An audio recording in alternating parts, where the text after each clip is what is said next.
Hey, everybody. Welcome to Hear Your Truth Tuesday with me, Leslie Pogue, your happy chick. I'm back. I know it's been a rough couple weeks, 2, 3 weeks. I don't even remember how long it's been since I talked to y'all, but I won't go into that today, although that might be helpful. Actually, you know what? What I'd like you to do is to tune into the podcast because my podcast is really going to be about that. And what it is around is managing your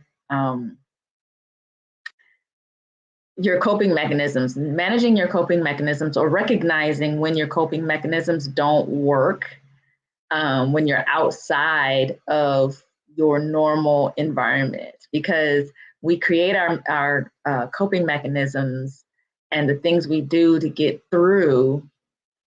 And then once we are out of that, because we get into a rhythm, at least I do, I get into a rhythm and I know what to do when things go kind of crazy. But when you're in a really unusual environment and it really just kind of goes totally south, sometimes your coping mechanisms that you've put into place that actually work most of the time might not work as well. So I'm going to talk about that on the podcast. So tune into that. It's the third Wednesday of every month, so you should see that coming soon. But today's Hear Your Truth is actually kind of split in half. Well, not even in half, but the main topic today is how to stay focused in a noisy world. I was having a conversation with a friend of mine. Actually, I think it was my mom, actually. I don't even think it was my friend. I think it was me and mom on our mother-daughter day, and we were talking about how much the world has changed, first of all. And I never thought this way, and I know part of it is aging.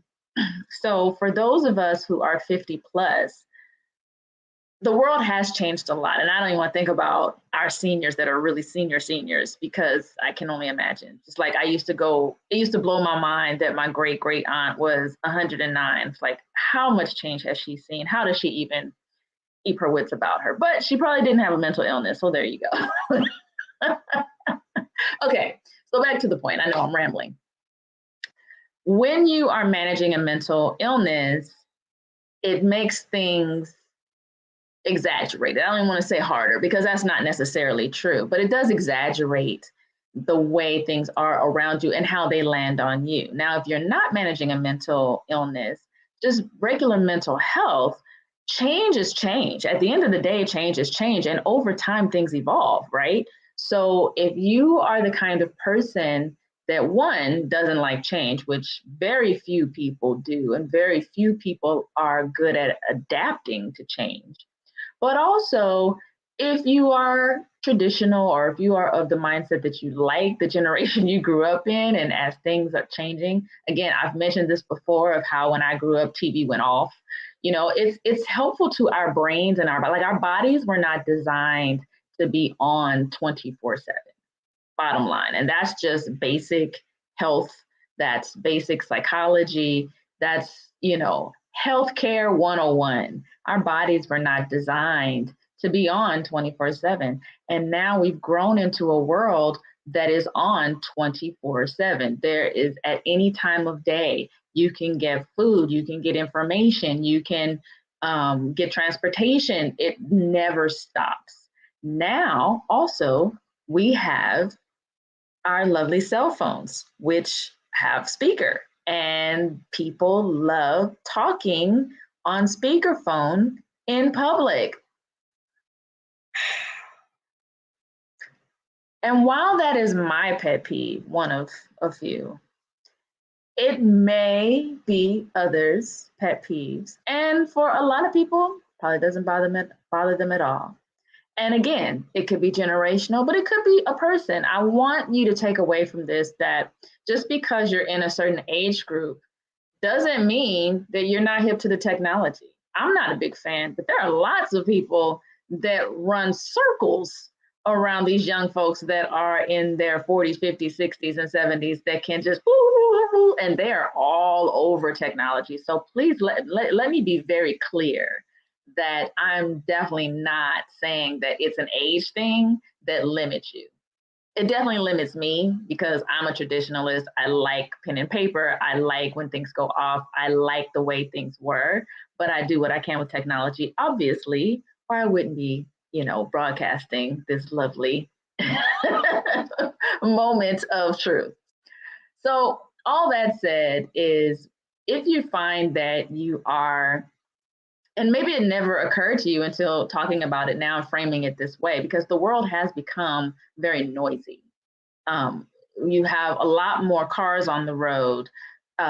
There's so much more flights and people traveling. So when you go to the airport, there's so many more people because our technology and apps and conveniences and different discounts have made things that used to be considered luxuries more accessible to the every person, and that's good and not so good because there used to be a time when you used to aim for something bigger. And that's not to say that there aren't still things to aim for that are bigger, but a lot of what we used to dream about doing. I want to, fly first class to a Caribbean island. People do that all the time. That's not a big deal.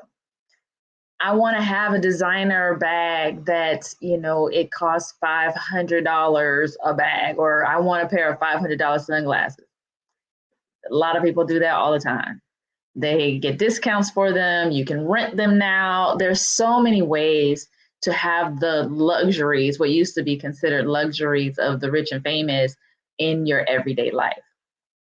So how do you manage that, especially if you are managing a mental illness? Well, you have to create it for yourself, right? So create your own quiet space. Perhaps spend that time in your car. I've mentioned this before too. My car is my church. And about a week ago, yes, I think it was a week ago, during the 4th of July weekend, I took a long drive. I drove to Pismo Beach and just was in my car with my music and sometimes without my music, just enjoyed the sound. And it was fantastic. Treated myself to brunch, sat out by the water in my car, and just enjoyed that space and that time to myself. And it was quiet. Even though there were people around, I was off to the side on a little side street where you could still see the ocean. I popped my back trunk. I sat in the back and had a conversation with my mom at that time, but also enjoyed just listening to the ocean. It was heavenly. So find those moments where you can just check out without totally checking out, right? And then, pardon me, you can also use earphones to, again, if you don't want something playing in your ear, then just put them in your ear because it will minimize some of the noise that's going on around you. I have trouble with that. And I know some people with certain types of mental illnesses have trouble with that. But if you can use your earbuds to put on white noise, you can find loops of that on YouTube. You can download white noise music loops. You can put on white noise. And a lot of the mindfulness apps also have really great tools for that white noise or that calming sound of the ocean or whatever it is, to just have that in your ear when you're, say, in the waiting room and some parent has allowed their child to put on some child show that's clinking and clanking and banging and super, loud that we all get to experience. Find those ways and those times when you can just zone out and quiet the noise around you, because we're not in control of other people. And it would be great to ask them to put on headphones or quiet it down. But now in the world we're in today, that has actually become dangerous. People will attack you. People will hurt you. I mean, actively hurt you with knives and guns. Like, they will really hurt you. It's not even just somebody coming up and slapping you anymore. Now they will actually potentially take your life. So let's not poke the bear. Let's find our own skills to protect ourselves and take care of ourselves. Something else you can do is to set your TV timers to go off. It's a wonderful tool, especially if you are of the generation where TV went off. Now, granted, it didn't go off until midnight, or possibly 11. Anyway, you can set your TV timer to just go off, so it just shuts off. There's a wonderful tool with I always want to say Amazon, and that's not what it is, Alexa, that if you set it up correctly, if you say good night, it will turn off your TV. It's a beautiful thing. So use your technology in your favor if you can. So use that to set off the timer. And then also I looked it up on Google, which you can look up how to do it, but I'll tell you what I found is that you can program your smartphone to go to silent mode and to be in night mode, and you can schedule it. So you can go into your system and find the settings. Again, I say Google it. I'm not going to walk you through that. That's not what I'm here for. But you can Google how to put your smartphone in silent mode or in night mode. And that way, during those times at night when you're sleeping, it won't interrupt your sleep. You won't hear the bleeping and the buzzing and all of that. I know I have a lot of bleeping and buzzing because I need that during the day. And if you are that person, then at night, you might have people that call you late at night. Like I think I got a phone call at 10 something last night and I heard it, but I rolled over and went to sleep because like, who's calling me at 10 o'clock at night? The downside to that is if there is an emergency, well, we don't know how that would work, but I'm sure Google that as well. But the point is find those ways to create that silent bubble, that quiet bubble for you, because the world has become extremely noisy.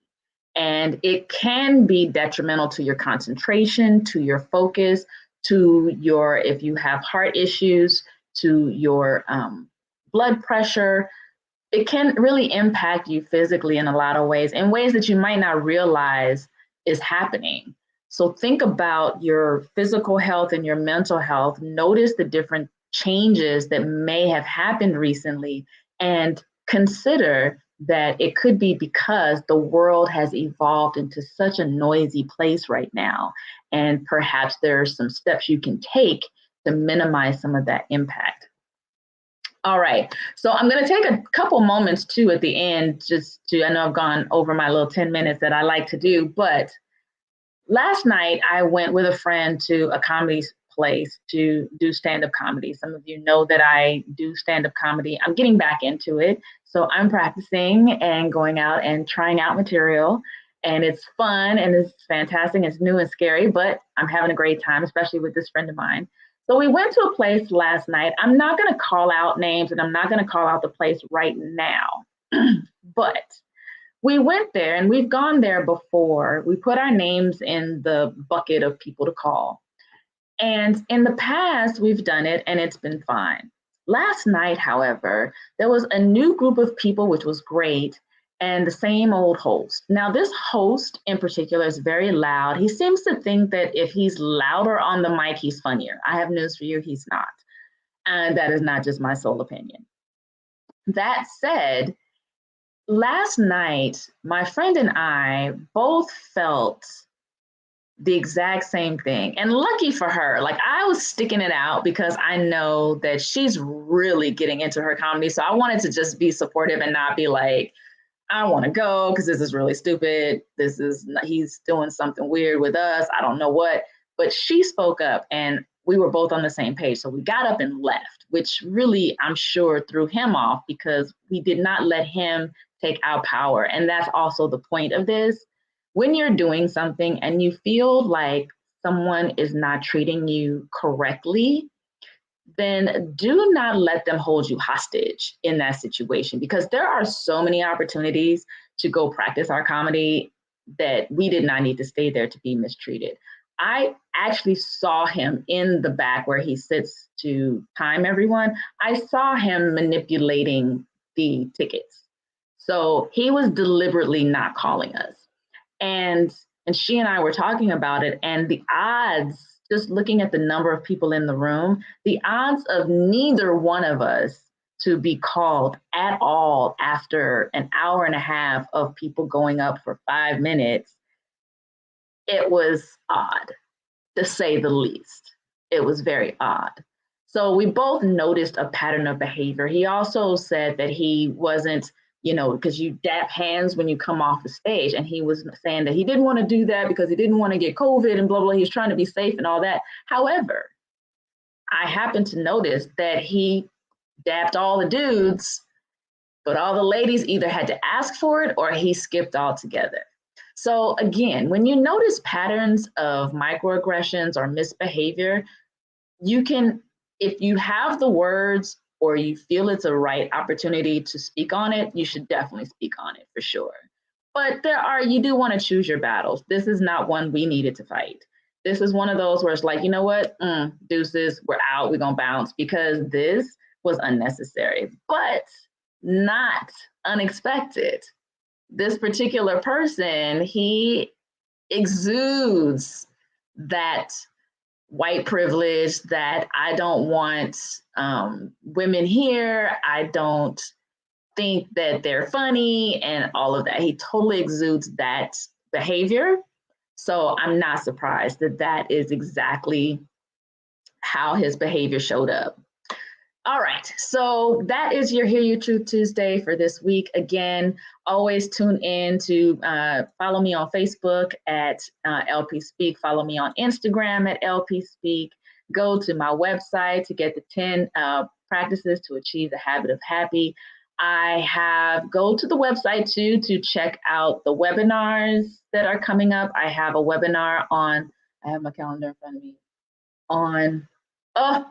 terrible. I'm terrible. I have got to be better prepared. All right, well, go to the website and you will see the dates.